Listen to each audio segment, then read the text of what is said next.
Welcome to my party, we're just getting started. A life is a dream or a nightmare scarring. Hand me a drink cause I think I'm going all in. Get me a... 오늘도 하루 종일 정가, 여의도 정가 어수선했습니다. 여의도 정가뿐이 아니고 오늘은 수원이 덜썩덜썩했습니다. 왜 그러냐면은 이 민주당 의원들과 당선자 한 30명이 때를 지어서 수원지검 그리고 또 수원구치소 그리고 대검, 서울의 서초동 대검 때를 지어서 몰려가서 뭐 지검장 나와라, 구치소장 나와라 막 외치고, 이 대검에 가서는 수원지검 감찰하라, 수사하라 이렇게 외쳤습니다. 뭐냐 하면은 그 검찰청사에서 술자리가 있었다, 술판이 있었다. 자, 이화영의 법정 진술 때문이죠. 자, 그래서 마치 이것을 기정사실화하고 소동을 벌였는데, 현역 의원들이 가서 플랜카드 들고 또 당선인들까지 플랜카드 들고 소동을 벌였는데 30명씩 떼지어 다니면서 딱 석 장짜리 문건 하나에 전부 다 코가 납작해졌습니다. 문건. 그 이야기는 잠시 후에 제가 전해드리도록 하겠습니다. 그리고 또 오늘은 어수선한 것이 윤석열 대통령과 홍준표 대구시장이 거제 저녁에 만나서 4시간 동안 용산 대통령 간저도 아니고 서울 시내 모처에서 만나서 4시간 동안 대화를 했다고 합니다. 무슨 대화가 오갔는지 또 반전이 하나 있습니다. 지금 알려지기로는 홍준표 대구시장이 국무총리 그리고 비서실장은 장제원, 국무총리는 김한길 이렇게 추천을 했다고 하는데, 저녁 늦게 알려진 반전이 또 하나 있습니다. 자, 그 소식도 잠시 후에 전해드리겠습니다. 그리고 또 있었죠. 박영선 국무총리설, 양정철 그 비서실장설, 이 어처구니 없는 이것이 또 오늘 하루 종일 정가를 어수선하게 만들었습니다. 이 뒷이야기, 이 정말 어떻게 해서 이런 이야기가 났는지 그 미스터리도 잠시 후에 풀어드리겠습니다. 일단 1부에서는 제가 아시아투데이 기사 심층 분석을 하겠습니다.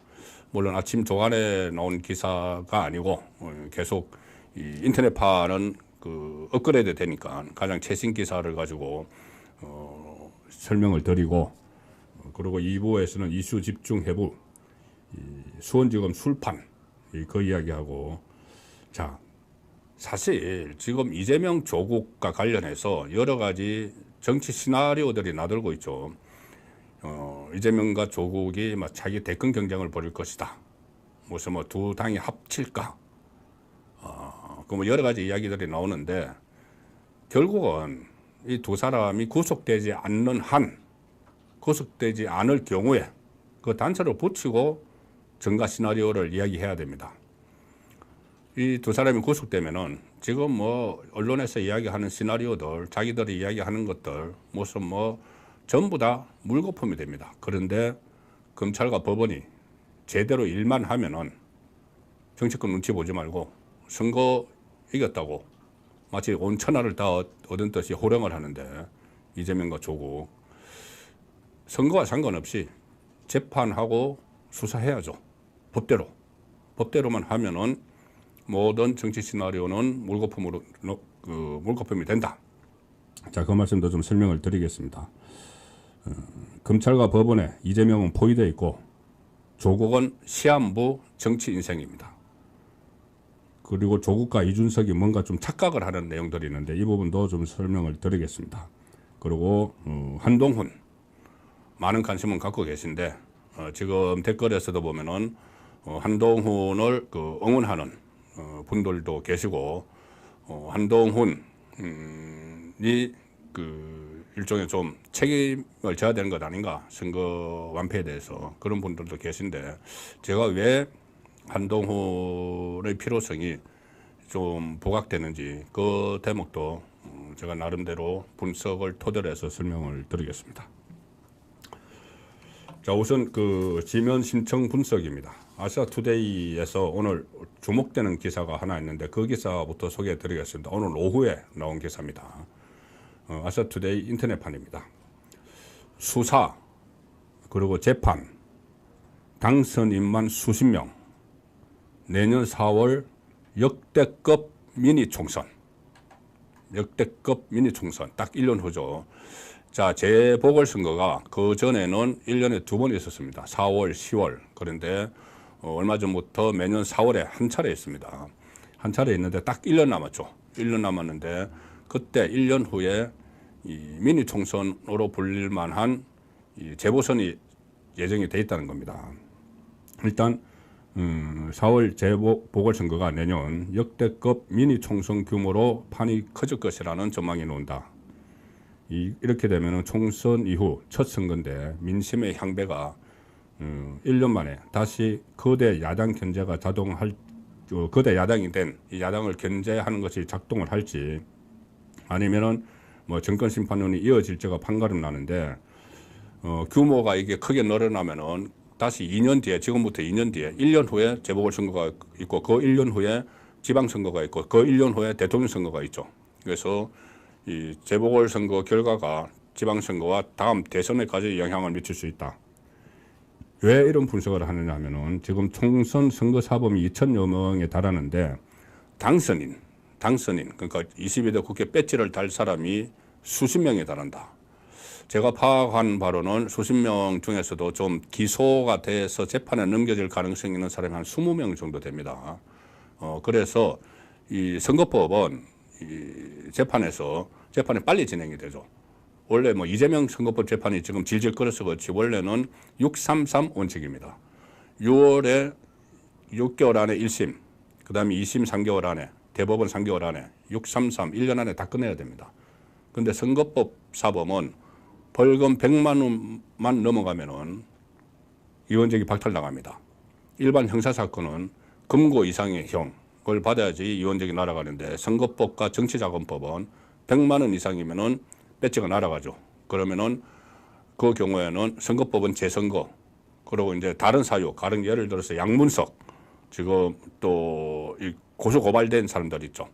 이 경우에는 양문석은 지금 선거법으로 고소 고발됐습니다. 그런데 김준혁 같은 사람들 그 이대 학생들 모독을 해서 이대로부터 고소 고발을 당한 그런 사건은 일반 형사 사건은 금고형 이상. 양문석처럼 선거법이나 정치자금법은 벌금 100만 원 이상이면 배지가 날아가니 재보궐선거가 치러져야 되는 거죠.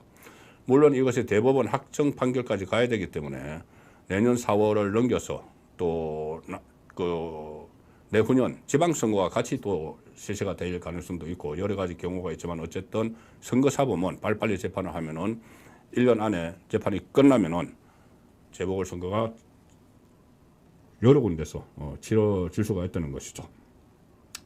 그리고 또 예를 들어서 박은정 비례대표 그 조국당 1번은 이종근 변호사 남편 이종근 변호사의 거액 수임료에 대해서 정관 예우가 아니다 이렇게 그런 취지로 말했죠. 정관 예우면은 10개월에 41억 원의 그 재산이 불어났는데 정관 예우를 받았으면 우리가 160억이 불어나셔야 된다 이런 이야기를 했습니다. 그래서 그것이 허위사실 공표다 해서 이종건이 아니고 박은정이 허위사실을 공표를 했다. 후보니까 일본 그 조국당 1번이니까 그래서 또 검찰에 고발이 되어 있습니다. 이런 사건들을 다 합하면은 이 수십 명이 되는데 이 기사에서는 언급이 되지 않았지만은 물론 기사에서는 이것도 있습니다. 이재명도 물론 뭐 그 4월까지 이 1심, 2심, 3심 지금 3개의 재판을 받고 있죠. 나머지 또 기소될 것들도 있습니다. 이게 대법원까지 그 나올 가능성은 자기들이 최대한 안 나오게 하려고 막 재판을 끌고 있죠.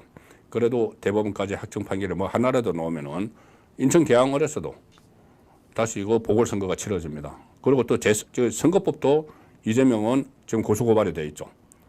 몇 가지 이제 허위사실 공표를 했다고. 이재명은 그 전에 경기도지사 할 때도 허위사실 공표죄. 지난번 대선 때도 허위사실 공표죄. 이번에도 허위사실 공표죄로 고소고발이 돼 있어서 이 선거법이 빨리 진행이 되면은 이재명 그 계양을도 다시 재선거가 치러지는 그런 상황이 될 수도 있습니다. 물론 계속 제가 말씀드릴 텐데 법원과 검찰이 일을 제대로 하면 그렇다는 이야기죠. 그리고 기사에서는 언급이 되지 않았는데 어떤 사람들이 있냐면은 송영길 전당대회 돈봉투 받은 의원들 있죠. 21명이 그때 적시가 됐는데 그 21명 중에서 11명이 이번에 다시 당선돼서 국회에 등판합니다. 11명이. 자, 그러면은 11명, 이 줄줄이 기소가 되겠죠. 제가 말씀드렸죠. 이 정치자금법입니다. 정치자금법은 100만 원 이상만 받으면은 배지가 날아갑니다. 그럼 민주당 의원들 이 11명, 배지가 날아갈 가능성이 상당히 큽니다. 재판이 빨리빨리 진행이 되면은. 자, 100만 원 이상을 다 받을 수밖에 없는 것이 300만 원씩 돈봉투를 받았습니다. 그러면은 300만 원을 받았으면은 벌금이 100만 원 이상이 다 나오죠. 그래서 이 사람들이 갑자기 전략을 바꿔서 아니야, 돈봉투 안에 100만 원밖에 안 들어있어서 이런 이야기를 했습니다. 왜 그러냐면은 100만 원을 받았으면은 그 판사가 100만 원이 인정이 되면은 이거 100만 원 가지고 배지 날리기는 너무 그래. 그러면 이제 벌금 한 80만 원 정도 때리죠. 그걸 노리고 100만 원 받았다고 하지만은 검찰에서는 300만 원씩이라고 딱 그 기소장에 적었기 때문에 법원에서 인정이 안 되죠. 그러면은 여기도 줄줄이 재보궐선거가 치러질 가능성이 있는 겁니다. 그래서 여기서 제가 그 한동훈 비대위원장 말씀은 잠시 후에 다시 드릴 텐데 이 한동훈 비대위원장에 대해서 좀 자숙하는 기간을 가져라 이런 이야기들이 나오죠. 저도 처음에는 그렇게 제가 말씀을 드렸습니다. 선거 어쨌든 원톱으로 선거를 이끌었는데 완패를 했으니 바로 다음에 그 비대위가 끝나고 열리는 전당대회 그 당대표 경선에 나오는 것은 좀 맞지 않다. 이런 말씀을 저도 들었습니다. 그런데 최근에 돌아가는 상황을 보니까 그게 아닙니다. 첫 번째는 이게 이재명과 조국이 당장 어떤 그 탄핵 정국을 만들어내는 시도를 하고 있습니다. 지금 최수건 상병 특검 이걸 빨리빨리 추진하자는 게 결국은 윤석열 대통령의 직권남용이라는 꼬투리를 잡아서 탄핵 정국 들어가려고 하는 겁니다. 그리고 개헌 이야기도 계속하죠. 그리고 한동훈 특검, 뭐 김건희 특검 다시 하자.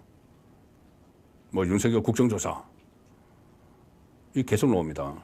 이렇게 하면은 앞으로 다음 그 보궐선거가 열리는 1년 전에 나라가 결단날 가능성이 있습니다.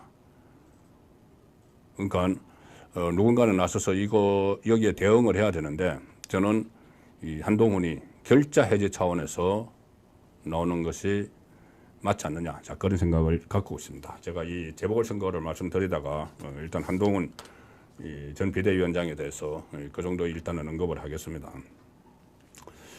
자, 아시아투데이 다음 기사. 여기서 반전이 하나 있습니다. 일단 아시아투데이 기사인데 조금 전에 새로운 반전이 하나 나왔습니다. 아시아투데이 기사. 홍준표, 조언들은 윤석열 대통령, 총리, 비서실장 인선 속도 내놔. 자, 아시아투데이 기사입니다. 자, 그래서 일단 처음 보도가 된 거는 16일, 그러니까 그제 4시간 동안 서울 모처에서 저녁 식사를 했는데 뭐 반주도 한잔 곁들였겠죠. 4시간. 그런데 아주 속 깊은 대화를 한 것 같습니다. 일단 처음 보도가 된 건 홍준표 대구시장이 김한길 총리, 장제원 비서실장을 추천을 했다. 자, 장제원 비서실장은 홍준표가 당 대표할 때 대변인을 했습니다. 그래서 그때 콤비가 잘 맞았죠. 그러니까 장제원 비서실장 추천했고 김한길 총리 추천한 것은 아마 김한길 지금 국민통합위원장이 민주당 대표 출신이죠. 그러니 국회 인준해서 민주당이 통과시켜 줄 거다.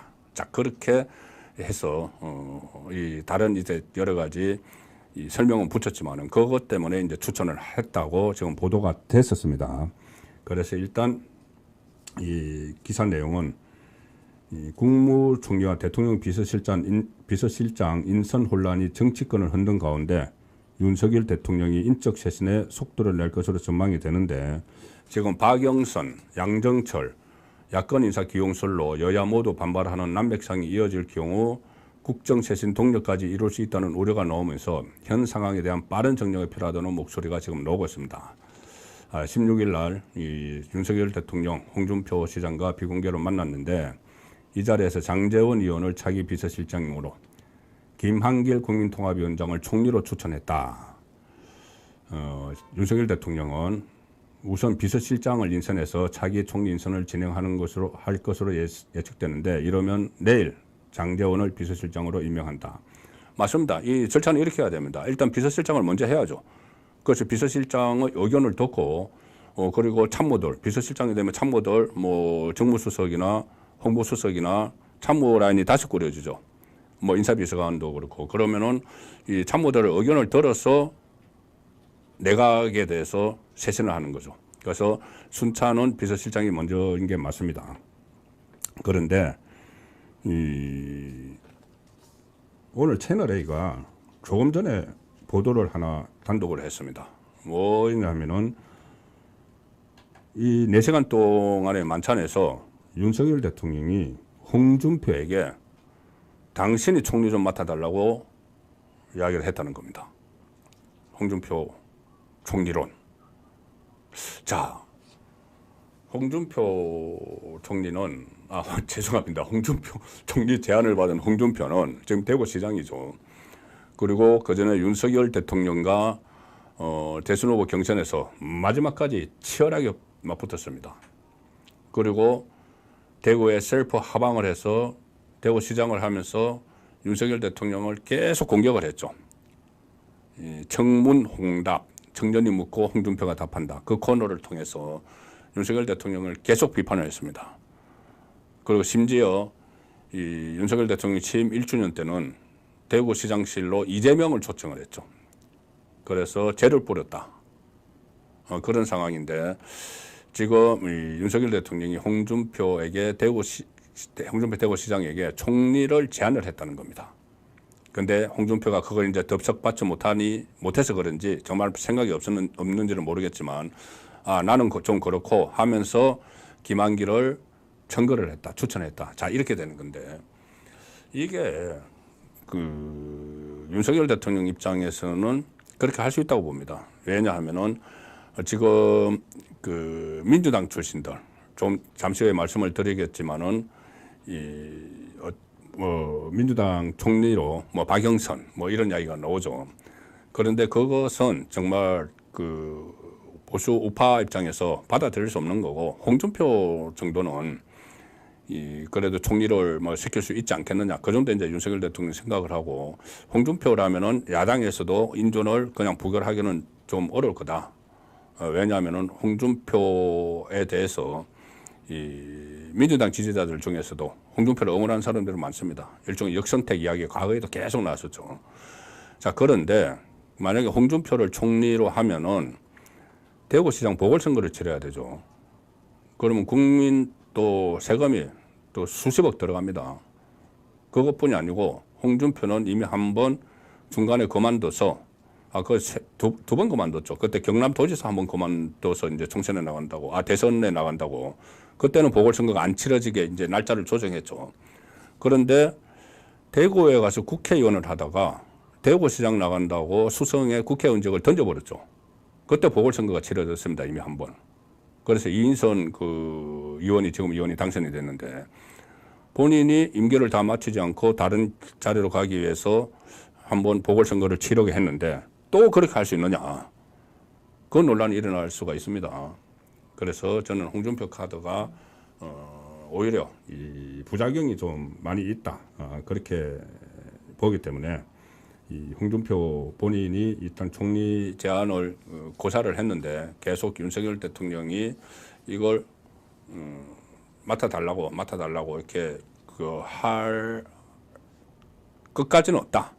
저는 그렇게 보고 있습니다. 왜냐하면은 이 다른 부작용들이 몇 가지 생기기 때문에. 그리고 홍준표 국무총리 하면은 홍준표 본인의 스타일이 있지 않습니까? 스타일이 있어서 아마 마이웨이, 독불 장군식으로 할 가능성이 높습니다. 그런 국무총리가 필요할 수도 있지만 홍준표는 자기 대권 주자이기 때문에 오히려 더욱더 차별화를 심하게 할 수가 있죠. 과거에 이해창 전 총리 YS 시절에 그 차별화를 하는 그런 상황도 예상을 할 수가 있기 때문에 이 부분은 좀 신중해야 된다. 자, 일단 그렇게 말씀을 드리겠습니다. 그리고 이 아시아투데이 마지막으로 소개드릴 기사는 뭐 당연한 수순인데 이 절차가 시작이 됐으니까는 알려드리겠습니다. 국민의힘, 국민의 미래, 흡수, 합당 절차 착수 22일 의결 예정. 자, 국민의힘의 비례대표형 정당으로 만들었죠. 지금 그래서 국민의 미래는 18석을 얻었는데 이 당대표도 어차피 국민의힘의 사무처 국장 출신이 당대표를 하고 있기 때문에 합당은 예정된 수순이었습니다. 그래서 지금 이제 절차를 밟고 있는 건데 합당 절차에 들어갔는데 뭐 전국위원회도 거치고 몇 가지 그 절차가 있습니다. 그거 끝나면은 22대 총선의 여당 소속 당선인은 지금 국민의힘 지역구 90명, 국민의 미래 비례대표 18명, 합친 108명이죠. 108명인데 사실 이런 이야기도 있었습니다. 이 굳이 뭐 합칠 필요가 있느냐. 어차피 나중에 국회 표결할 때는 하나의 팀이 돼서 108표가 나올 테고 개헌 저지선이죠. 탄핵 저지선 108석이 나올 텐데 따로따로 당을 둬서 오히려 국민의 미래에 2명의 의원을 파견해서 의원거적이라고 하죠. 그래서 별도의 원내 교섭단체를 만들면은 원내 교섭단체 두목이 생긴다. 그 가령 예를 들어서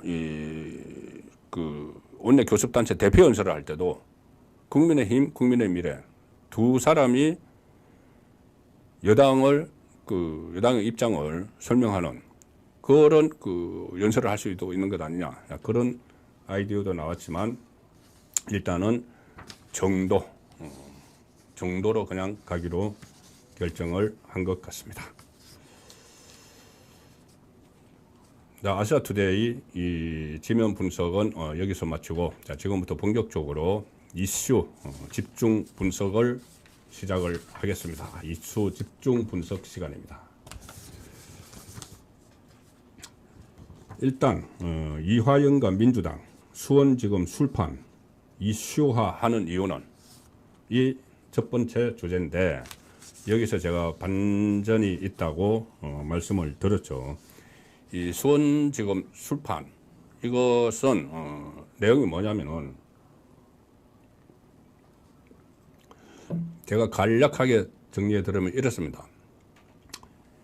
이 경기도 평화부지사를 지낸 지금 사진에 나오는 이화영이 쌍방울로부터 뭐 뇌물을 받고 또 외환관리법 대북 송금과 관련된 겁니다. 북한에 김성태가 800만 달러를 보냈죠. 300만 달러는 이재명의 방북 대가, 그리고 500만 달러는 스마트팜 그 지원 사업비, 800만 달러를 보냈는데 이화영이 거기에 이제 관여를 했고 이재명 밑에서 평화부지사를 했기 때문에, 그리고 이화영이 이재명에게 방북을 추진을 하고 있다, 돈을 보냈다, 이것을 보고했는지 안 했는지가 핵심 쟁점이죠. 자, 어쨌든 이화영은 자기의 뇌물죄까지 합해서 구형에서 무려 15년을 선고받았습니다. 선고받았는데 6월 7일에 1심 판결이 나오죠. 1심 판결이 구형이 15년이면 1심은 유죄가 확정적이죠. 그런데 이화영이 유죄를 받으면 이재명이 위험해집니다. 왜냐하면 대북 송금, 검찰에서 2번이나 검찰 진술에서 자기 변호인이 입회한 검찰 진술에서 내가 보고를 했다. 작년 6월 9일, 6월 18일 2번 내가 이재명 당시 경기도지사에게 지사님, 북한에 지사님이 가기 위해서 우리가 북한에 돈을 줬습니다. 좀 주려고 합니다. 줬습니다인지 김성태가 대신 낼 겁니다. 그래서 이재명이 알았다라고 했던 것을 2번을 진술을 했습니다. 그런데 기억나시겠죠? 그 다음에 이화영의 배우자 부인이 백모 씨가 재판정에서 소란을 피우고 또 막 그런 것도 그 박찬대 이 최고위원이 그 부인을 만나고 그러고 나서 이화영이 입장을 바꿨죠. 입장을 바꿔서 이 옥중서신을 내서 그건 회유에 의해서 내가 그 거짓 자백을 한 것이다 이렇게 이야기를 했습니다. 자, 그러면은 이게 이제 회유에 의해서 어떻게 회유를 받았다는 것을 이야기를 해야 되죠. 이걸 이화영이 4월 4일 날 자기 마지막 그 재판에서 이렇게 이야기합니다. 수원지검 1313호 검사실 앞에서 창고라고 쓰여 있는 방에 김성태, 방용철, 이 쌍방울 회장 부회장이죠. 등가 있었다. 쌍방울 직원들이 외부에서 연어와 해덮밥을 가져왔다. 술도 먹은 기억이 있다. 이렇게 이야기합니다. 만약에 이게 사실이면 엄청난 일이죠. 그러니까 이 수원구치소에 있다가 수원지검에 조사를 받으러 갔는데 거기서 술판이 벌어졌다는 이야기입니다. 공범들끼리. 그런데 이 이야기를 재판정에서 했는데 여기에 대해서 검찰이 반박을 자꾸 하니까 이 변호사가, 이화영의 변호사가 여기다 입장을 더 붙입니다. 그 자리에는 쌍방울 사람들뿐이 아니고 수사 검사도 있었고 수사관도 있었다. 8명이 있었다. 이렇게 이야기를 하는 겁니다. 이게 사실이면 엄청난 일이죠. 구치소에 있는 수감자가 공범들이 따라와서 그 수사 검사하고 수사관하고 그리고 쌍방울 사람들이 밖에 가서 초밥 막 사와서 술판 벌였다. 이거는 정말 국기문란입니다. 엄청난 일이죠. 자, 여기에 대해서 이재명은 무조건 이화영 말만 믿고 이거 100% 사실인 것 같다. 이렇게 이야기를 합니다. 사실인 것 같다. 그리고 검찰의 CCTV, 그 조사실의 CCTV, 그리고 관련 기록을 다 확인하면은 이것은 바로 확인할 수 있다. 이렇게 이야기를 했습니다. 자, 그래서 이게 이제 그 공방이 이어지는데 계속 바꿉니다. 이게 검찰에서 반박을 하니까 이화영과 이화영 변호인들이, 이화영은 지금 구치소에 있으니까 직접 그 언론에 접촉을 못하죠. 그러니까 이화영 변호인들이 이화영을 접견하고 와서 바꾸는데 처음에는 창고라고 써있는 데서 술을 먹었다 하다가 검찰이 반박을 하니까는 아니야, 창고가 아니고 검사실에 이 진술 녹화실에서 먹었어. 이렇게 하다가 아니야, 검사실 옆에 또 다른 방인데 거기서 먹었어. 계속 바꿉니다. 그리고 술을 먹었다는 날짜도 처음에 이화영은 법원에서 7월 초 이렇게 이야기합니다. 7월 초, 작년 7월 초.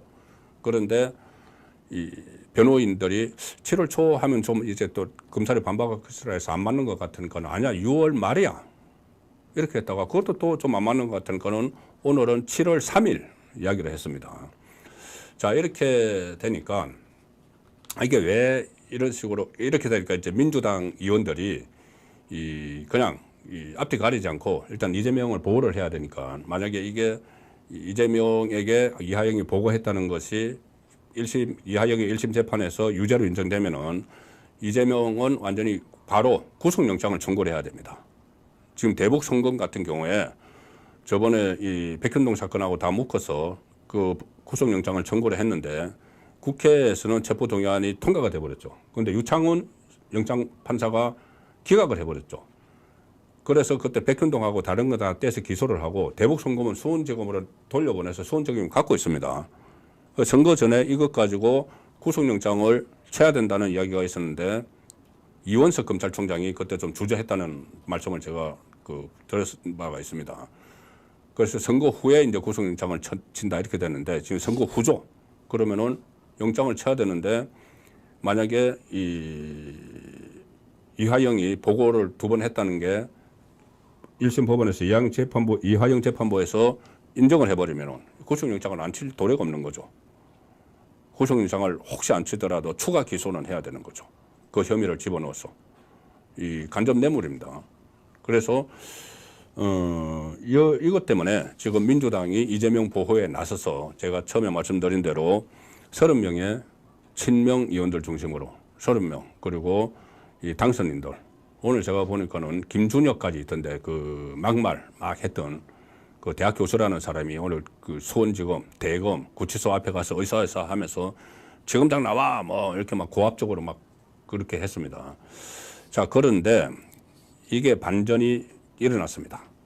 반전이 오늘 오후에 수원지검에서 하나를 딱 꺼냈습니다. 뭐냐? 수원지검에서 꺼낸 게 뭐냐? 출정일지. 처음 들어보셨죠? 자, 지금 저 화면에 오는 게 저게 오늘 수원지검에서 공개를 한 겁니다. 출정일지라는 게 뭐냐 하면은 괴호 교도관들이 이 구치소에서 검찰 조사를 받으러 갈 때, 피의자들 받으러 갈 때 이 괴호를 하죠. 그전에는 호송한다고 이야기를 했습니다. 괴호 교도관들이 다녀와서, 검찰까지 다녀와서 일지를 쓰는 겁니다. 출정. 거기 뭐 법정을 가든지 아니면 검찰로 가든지 갔다 왔다는 일지를 쓰는 거죠. 일지를 다 기록을 해놨는데, 이게 이 7월 3일, 지금 마지막으로 7월 3일에 술판 벌였다고 이야기를 했죠. 그 이하영 변호인이. 그런데 출정 일지, 7월 3일자 출정 일시에 따르면은 이 이하영 쪽에서는 5시쯤 술판을 벌였다고 했습니다. 이 출정 일지에 따르면은 이하영은 오후 4시쯤에 수원지검 1313호 검사실로 올라갔습니다. 출정 일자 시간별로 다 기록이 되죠. 1시간 뒤인 오후 5시 5분쯤에 검찰 청사 앞에, 청사에서 나와서 그 앞에 마련된 구치감으로 이동을 하고 거기서 바로 구치소로 돌아갑니다. 술 먹을 시간이 없는 거죠. 5시부터 술판 벌였다고 했는데. 그리고 이제 이하영의 변호사가 김강민인데, 김강민 변호사는 7월 3일 이 음주 당시에 김성태가 쌍방울 직원에게 검찰 앞 상거리에 있는 연어 전문점에 가서 연어 좀 사와라 시켜서 그 가서 이제 직원이 사와서 연어 안주에 술을 마셨다, 술판 버렸다 이렇게 했는데 4시에 수원지검에 가서 5시에 나왔어요. 그럼 그 1시간 사이에 가령 이제 그 4시부터 마셨다고 그렇게 할 수도 없죠. 왜냐하면은 거기서 이제 연어 사와라 했으니까는. 그럼 연어를 사갖고 와서 밖에 나가서 직원들을 사가지고 와서 술판을 벌여서 술 먹고 또 나중에는 이제 술 냄새가 날까봐 깰 때까지 있었다고 했잖아요. 그게 이제 1시간 안에 다 이루어졌어야 되는 겁니다.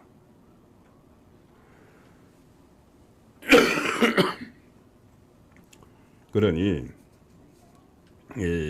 말도 안 되는 이런 상황이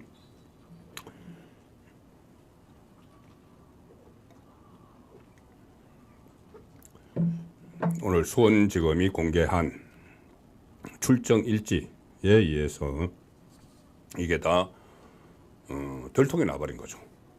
거짓말을 했던 게 들통이 나는 상황이고, 그리고 또 이하영의 변호사 쪽은 이렇게도 이야기했습니다. 음주가 이제 추정되는 날이 7월 3일 외에도 6월 28일, 7월 5일도 있다. 이제 여러 개를 정확한 이제 이하영이 기억을 못한다. 그런데 이런 날짜도 있다. 이렇게 또 지목을 했는데, 그 날짜도 이 출정 일지를 보니까 6월 28일과 7월 5일은 출정 기록에 오후 2시에 검사실에 갔다가 오후 5시 전에 검찰정을 나섰습니다. 그러니 술판을 버릴 수가 없는 거죠. 결국 이것은 이재명도 이게 술판이 벌어진 게 100% 맞는 것 같아. 그래서 이 CCTV를 공개를 하고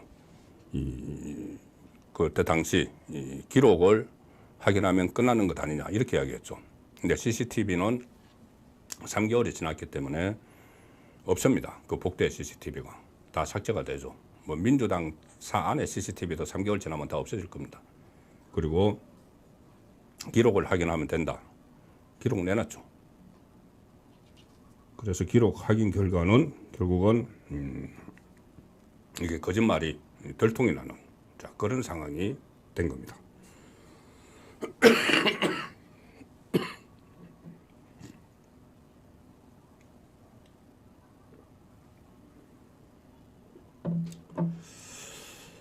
결국 그래서 이재명이 100% 맞는 것 같아. 이렇게 했던 것도 100% 아닐 가능성이 커졌고, 또 민주당 의원과 당선자들이 30여 명이 때로 몰려가서 이 수원지검, 수원구치소, 대검에 가서 항의 시위를 벌인 것도 결국은 허공에다 소리를 친 그런 결과로 돼가고 있는 것 같습니다. 이제 또 뭐라고 이야기할지 모르죠. 아마 이 출정 일지가 또 가짜라고 할지도 모르겠습니다만은 이것은 이미 승부가 끝난 것 같습니다.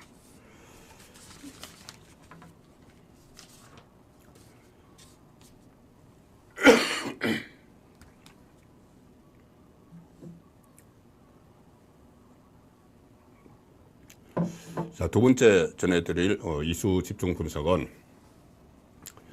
검찰과 법원에 포위된 이재명 운명원입니다. 운명원. 이렇게 되면은 이 대북 송금을 가지고 영장을 청구를 해야죠. 이게 당연히 영장을 청구를 해야 될 사안이었습니다. 그때 그 백현동하고 다 묶어서 서울지법에 그러니까 영장을 청구를 했는데 그게 이제 유창훈이 기각을 시켜버렸죠. 그럼 떼서 백현동하고는 기소를 했습니다. 불구속 기소를 했는데 이것은 대북송금은 이하영이 재판이 끝날 때까지 그 재판 결과를 보고 처리를 하기 위해서 가지고 있었죠.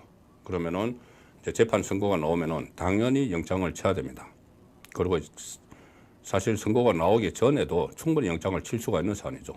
여러 가지 진술들이 있고 뭐 김성태의 진술뿐이 아니고 국정원 직원의 진술도 있고 그리고 뭐 영수증 같은 것도 있습니다. 돈을 줬다는 이런 영수증도 돈 받았다는 그런 확인서 같은 거.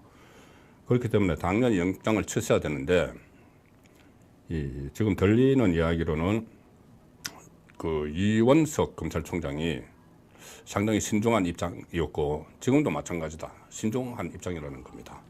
왜냐하면은 이게 제1야당 대표이기 때문에 아마 정치 상황을 이제 감안을 해서 그런 것 같은데 이거는 지금 검찰에서 이거를 정치권 눈치를 볼 때가 아니죠. 법대로 해야 되는 거죠. 법대로 영장 청구를 해야 됩니다. 영장 청구를 정말 안 하려면은 그냥 불구속 기소를 하든지 이 사건을 처리를 해야죠.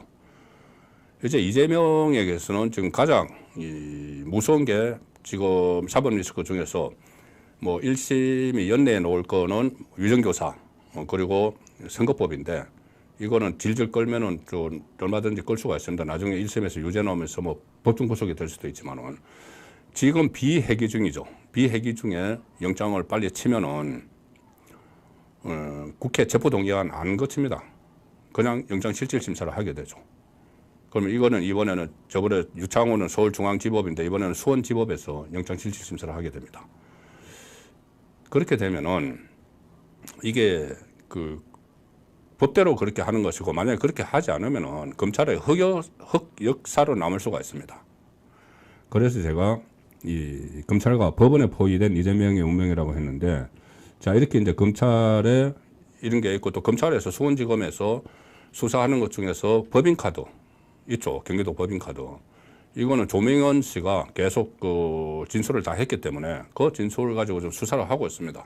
그러면은 꼭대기에는 경기도지사에 있던 이재명이 있는 거죠. 그러면 이것도 빨리 수사를 신속하게 진행을 해야 됩니다. 저번에 이 수사를 하니까 민주당이 그때 수원지검의 수사를 지휘하는 차장검사를 탄핵을 해버렸죠. 탄핵을 한다고 했는데 그 중간에 이제 인사발령을 내서 대전고검으로 갔는데 어쨌든 탄핵을 해버렸습니다. 이정섭 차장검사. 그런 식으로 이제 수사를 하지 못하게 방해를 하는데 이번에도 이 수원지검으로 몰려가서 수원지검에서 이 법인카드 대북송금을 수사를 하고 있으니까는 그것이 이제 압력을 넣는 그런 상황인데 검찰이 거기서 압력에 굴하면 안 되죠. 특히 조국도 지금 검찰청을 해체하겠다고 나옵니다. 그리고 기소청으로 만들겠다. 그 상황에서 조국에 대한 이 재판 외에 조국에 대한 검찰 수사도 남아 있습니다. 자, 이게 조국 이야기까지 같이 이제 들게 되는데, 조국이 최근의 행보를 보시면은 4월 10일에 총선이 있었죠. 4월 11일에 자기들 12명이 비례대표로 당선된다는 거 확정이 되고 나서 처음 한 일이 뭡니까? 조국이 처음 한 일이 국립현충원 그 다음날 갔습니다. 11일 처음에 한 일이 11명 쭉 이끌고 대검으로 갔습니다. 대검찰청. 대검으로 가서 거기다가 막 소리를 질렀습니다. 대검에. 자, 조국 지금 징역 2년 1심 2심까지 받은 사람이죠. 그 옆에 1번 박은정, 조금 전에 말씀드렸죠. 선거법에 걸려 있습니다. 그 남편 그 이종건 그 정관 예우 이런 거 관련해서. 그 다음에 징역 3년 1심에서 받은 황운하 쭉 서 있고, 또 검찰 출신들 그 중에서 또 추사받는 사람들 쫙 서 있고, 거기서 대검에 대고 대검 해체하라, 검찰 해체하라, 그 김건희 소환하라, 즉시 소환하라, 안 하면은 특검하겠다, 그렇게 외쳤죠. 왜 대검을 갔을까요? 법원을 간 게 아니고, 대법원 간 게 아니고, 대법원도 지금 자기 확정 판결했는데, 대검에서 얼마 전에 이 울산시장 선거 불법 개입 그 사건이 이 황운하를 비롯해서 그 쭉 기소를 하고 일단 수사가 마무리됐죠. 근데 대검이 재기 수사를 명령을 했습니다. 수사 다시 하라. 미진하다. 누구를 대상으로? 조국과 임종석을 대상으로. 자, 조국이 민정수석실에서 하명 수사를 내렸는데, 거기 직접적으로 내린 사람은 백원우 민정비서관입니다. 백원우가 내려서 같이 있는 황운하가 울산경찰청장으로 있으면서 그 수사를 담당을 했기 때문에 황운하가 3년을 받은 겁니다. 그런데 그 하명 수사를 내린 백원우 위에 민정수석 조국이 있는 거죠. 그러니까 조국은 지금 그 사건에 대해서 새로운 수사 대상자입니다. 그러니 국립현충원도 가기 전에 대검에 가가지고 그런 이 김건희 자기 이야기는 하지 못하고 김건희 여사 소환하라, 안 하면 특검하겠다, 그리고 검찰청 없애라, 기소청구로 바꾸라. 그러면 검찰 입장에서는 아니 수사 대상자가 와서 검찰청 없애라, 검사 수사하지 마.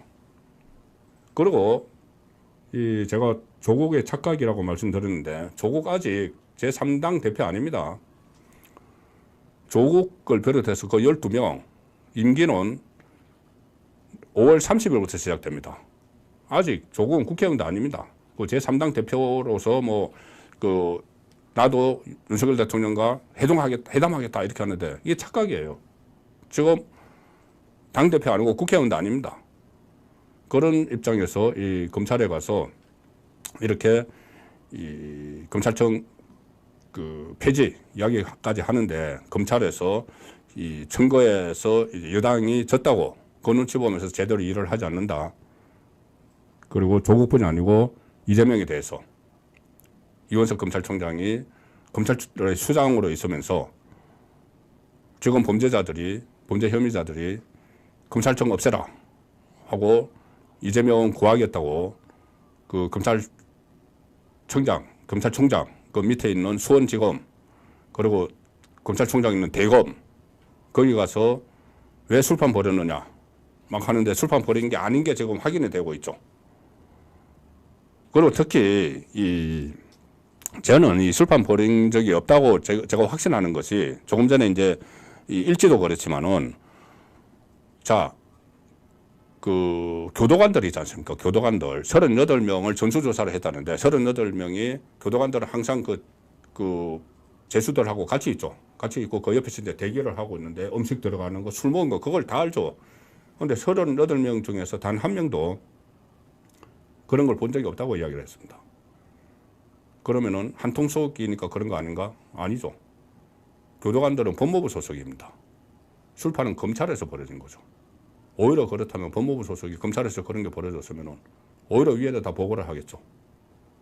그리고 만약에 그것을 숨겼다면 엄청난 처벌이 따라했는데 그걸 교도관들이 거짓말을 할 리는 없죠. 그래서 저는 이제 술판이 없었다고 보고 다시 이제 말이 잠깐 새 나갔지만은 그런 사람들이 이 대검에 가서 이 소리를 지르고 또 검찰청을 없애라 이렇게까지 하는데도 검찰에서 선거에 진 것을 여당이 졌다고 해서 이걸 이 영장 청구를 미적거린다든가 아니면 조국에 대한 수사를 소홀히 한다든가 그러면 안 되는 것이죠. 법원도 마찬가지입니다. 제가 이제 법원과 검찰이 계속 할 일만 다 하면은 이 선거와는 상관없이 자, 법원, 대법원도 조국 같은 경우에 지금 대법원에서 형이 확정만 되기만 하면은 바로 구속되죠. 원래 1심 2년 때릴 때는 정경심이 배우자 정경심이 구속되어 있었으니까는 이 법정 구속 안 시킨다고 해도 2심 때릴 때는 정경심 나와 있었습니다. 당연히 법정 구속 시켜야 되는데 판사가 극성 지지층, 조국 지지층 눈치 봤다고 저는 봅니다. 지금 조국 추종자들은 개딸보다 더 합니다. 이재명 개딸보다 더 합니다. 그런 눈치를 이제 봤겠죠. 눈치 보면 안 되는 거죠.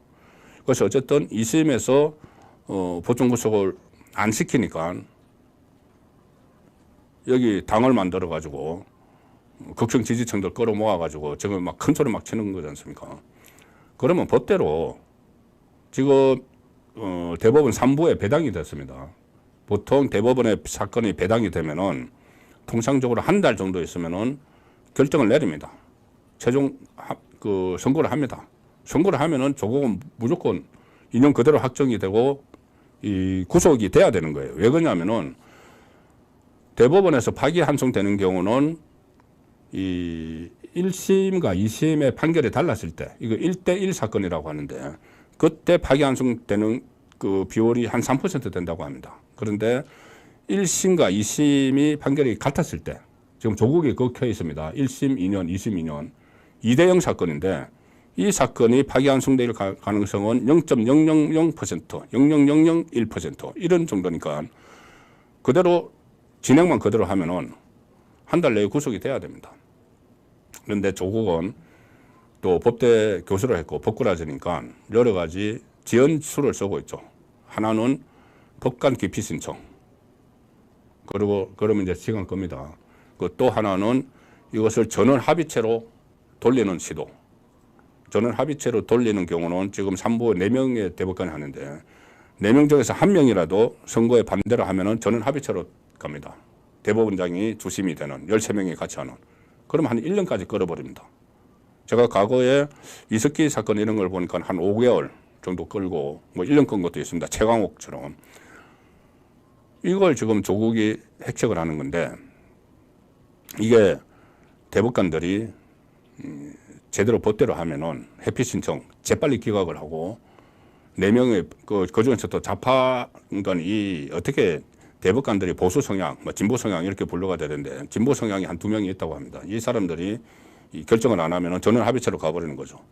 그런데 그렇게 해서는 이 대법관들이 나중에 오명을 남깁니다. 대법원의 흑역사가 될 수가 있는 거죠. 그래서 이 법원도 정말 법대로 하면은 조국도 본인의 그 지연제가 있으니까 법대로 하면은 이 정치 활동을 못 하게 됩니다. 그리고 이재명도 마찬가지죠. 1심 벌써 이 대장동 재판 원래 1년 안에 선거법 재판 1년 안에 1심, 2심 대법원까지 끝내야 되는데 지금 1심을 2년 가까이 하고 있습니다.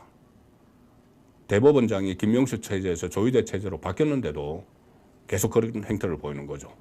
그렇기 때문에 그도 말씀드리지만 이원석의 검찰 그리고 조희대의 법원 물론 법원은 이 조희대가 어떻게 직접적으로 할 수는 없지만은 이 대법관들의 이 법관으로서 양심을 그대로 지켜서 법대로만 한다면은 이 범죄 혐의자들이 이 활개를 치는 그런 상황은 막을 수가 있다는 말씀을 드립니다.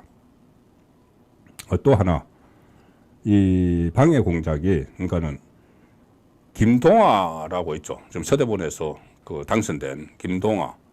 그때 김동아를 공천하기 위해서 그때 소동이 일어났었죠. 그 김동아가 원래 다른 지역에 그 후보 신청을 했는데 이걸 이 서대문을 이 뭐 청년 특구로 해가지고 다른 사람들 다 쳐내고 있는데 김동아를 거기서 그 공천을 줘서 당선시켰는데 김동아가 정진상이 변호사입니다. 그런데 이 원래 이재명 캠프에 있었어요. 그래서 김동아의 역할이 뭐였냐면은 이재명과 정진상은 공범이기 때문에 서로 접촉을 못 하는데 정진상의 변호사인 김동아를 통해서 두 사람의 메신저 역할을 했다는 게 김동아입니다. 김동아가 며칠 전에 김어준 방송에 가서 아주 엄청난 말을 했습니다. 이게 이제 선거에 이기니까 그냥 뭐 천하무적이 된 것 같은데 그래서 뭐라고 했냐면은 이재명이 선거 기간에 이 법원에 불려갔죠. 그걸 가지고 사법부가 입법부를 모독을 한 것이다. 이런 이야기를 했습니다. 그리고 그러면서 사법부 법원 개혁을 해야 된다. 판결에 그 민주적 통제가 있어야 된다. 이런 이야기를 했습니다. 판결의 민주적 통제. 이것은 법원 판결에 민주적 통제라는 미명하에 정치권이 자기들이 개입하겠다는 이야기입니다. 개입하는 그런 게 있어야 된다는 이야기죠. 지금까지 검찰개혁 하다가 갑자기 법원개혁, 검찰개혁 할 때는 김명수 대법원장 체제였죠. 법원개혁 하는 것은 이재명이 이제 검찰 단계를 아직 남아있지만 뭐 그 대북송금도 있고 법인카드도 있고 또 뭐 후원금 쪼개기도 있고 남아있지만 일단 가장 시급한 것이 법원이죠. 1심 판결에 막 나오려고 하니까는. 그러니까 법관들에게 압력을 행사하기 위해서 민주적 통제가 있어야 된다. 법원 개혁을 해야 된다. 이런 이야기를 하고 있는 상황입니다. 그러면은 저런 이야기를 하는데 과연 법원이 검찰청 앞에서 이 때로 몰려가서 그렇게 검찰청 없애겠다 하는데 검찰이 아무 반응도 안 하고 그러니까 반응이라는 것이 제대로 법 집행을 하면 되는 거죠. 눈치 안 보고. 법원도 마찬가지입니다. 법원을 개혁해야 되겠다는 것이 곧 이 이재명 재판에 압력을 행사하는 이 상황인데 이 상황을 법원이 그런가 보다 하고 선거가 이겼으니까 우리 눈치 봐야 돼. 저 뭐 이재명의 개딸도 있고 조국의 추종자들도 있고 이거 뭐 재판 질질 끌다가 그때 이 선거법 재판 판사처럼 그 부장 판사처럼 아주 끌다가 안 되면 사표 내고 나가면 되지 뭐. 그런 생각을 하면은 이 법원이나 검찰의 신뢰는 땅에 떨어질 수밖에 없습니다. 제가 이런 말씀을 드리는 것은 이 국민의 선택, 총선 결과를 왜곡하는 것이 절대 아닙니다. 이런 총선 결과가 나오게 된 원인 제공을 물론 뭐 여권의 잘못이죠. 총선 투표 자체는. 그런데 이런 어처구니 없는 그 수많은 혐의를 받고도 정치를 계속하는 그 상황을 만든 것은 검찰과 법원들이죠. 검찰과 법원이죠. 특히 조국 같은 경우에 뭐 이재명은 마찬가지고. 그렇기 때문에 지금이라도 이 법대로 집행을 해야지 그 법원과 검찰의 흑역사가 되지 않는다는 말씀을 드리는 겁니다. 제가 이제 너무 여러 가지 말씀을 동시에 드리느라고 시간이 이제 거의 다 가고 있는데 지금 상당히 많은 분들이 지금 댓글도 달아 주시고 하시는데 제가 뭐 댓글을 좀 읽어드리는데 제가 익숙하지가 않습니다. 익숙하지가 않아서 댓글을 소개는 못 드리는데 계속 한동훈 이야기가 계속 나오는 것이죠. 자, 한동훈이 제가 처음에 말씀드린 것처럼 처음에는 이번 총선을 사실상 한동훈 원톱으로 치른 건 맞죠. 전체 총선 갑자기 등판했습니다. 갑자기 김기현 체제가 무너지는 바람에 갑자기 등판을 해서 이 총선 전체 그러니까 공천 그 시스템부터 그걸 공관위원장을 임명을 하는 거, 그다음에 이 비례대표 정당을 만드는 거, 또 선거 전략도 2조 심판론, 그 이재명과 조국 심판론, 이 전략을 짠 거, 또 선거 지원 유세도 사실상 혼자 했죠. 공동선대위원장들이 있었지만 뭐 나경원, 뭐 원희룡, 안철수, 윤재옥 있었지만은 본인들 지역구에 매여 있고 한동훈 혼자 했습니다. 혼자 있고 사실상 그 지원 유세를. 반면에 민주당에서는 이해찬, 김부겸, 또 문재인까지 막 나섰죠.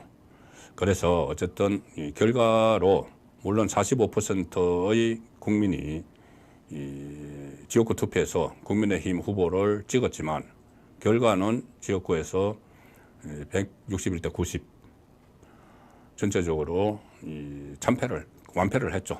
그래서 이제 그 책임을 지는 건 맞습니다. 그래서 저도 다음 전당대회는 나오지 않는 게 좋겠다고 했는데 그 사이에 일어나는 상황들을 보니 이재명과 조국이 바로 지금 최수건 상병 특검을 21대 국회에서 끝내버리겠다고 하는 것은 바로 특검 전국을 들어가겠다는 겁니다.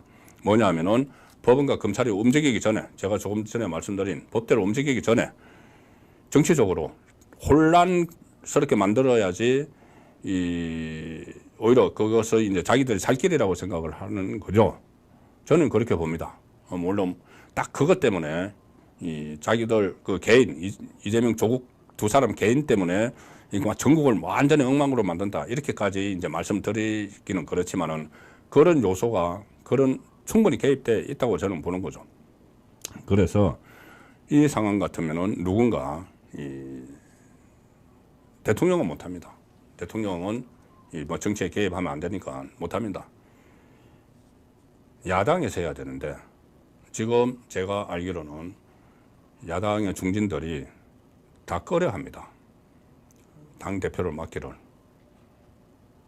왜냐하면은 당대표를 맡는 최대의 메리트는 공천권이죠. 공천권을 지는 건데 앞으로 2년, 그러니까는 1년 후에 뭐 재보궐선거는 몇 개 있지만은 지방선거 딱 2년 남았는데 6월이죠. 2년 남았는데 그 앞에 그러니까 지방선거 시작과 동시에 대표 임기가 끝나죠. 끝나면 공천은 이제 그 행사 못 합니다. 그때 아마 다른 뭐 비대위가 되든지 아니면 그 다른 식으로 이제 공천이 되고 그러니까 어느 정도는 영향력을 행사할 수 있겠지만은 그것을 공천권을 다 확보하지 못하죠. 그런 상황인데다가 어차피 지금 당 대표를 맡으면은 끌고 가기 어렵습니다.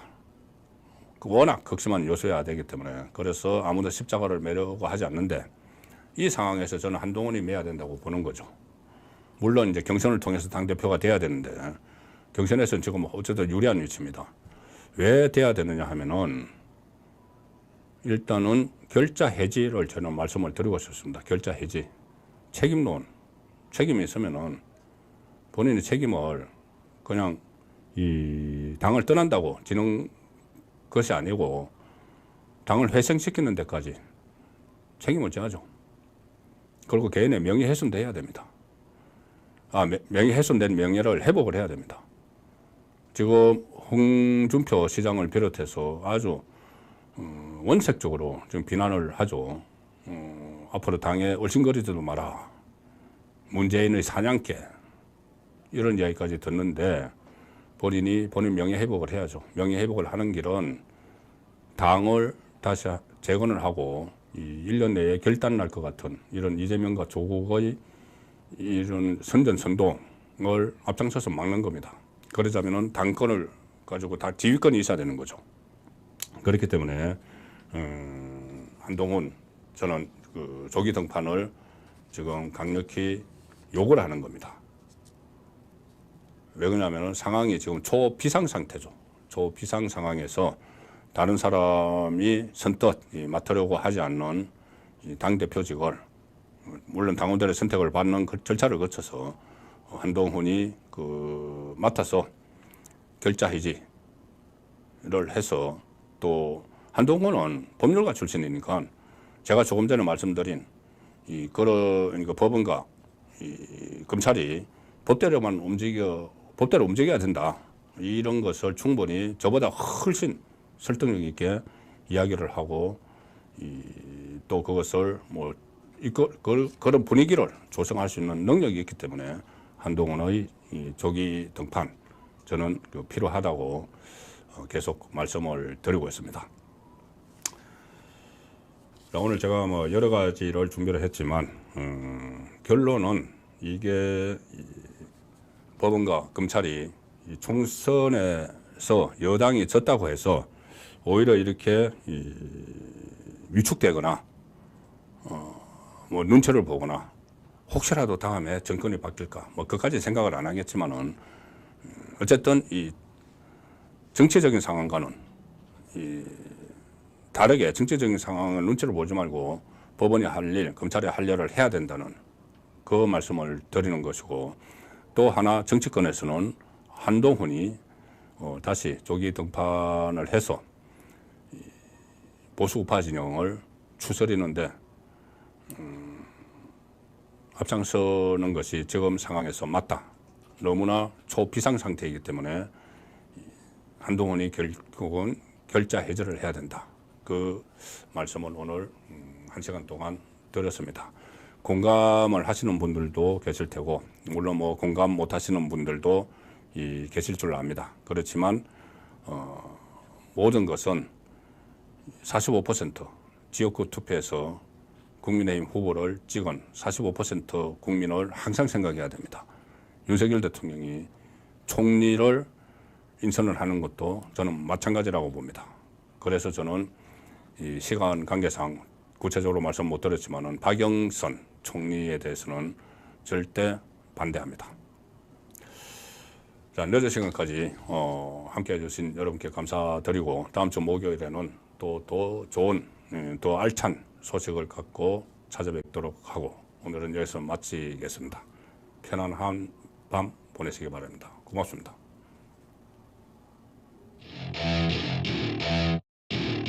Welcome to my party, we're just getting started. A life is a dream or a nightmare scarring. Hand me a drink, cause I think I'm going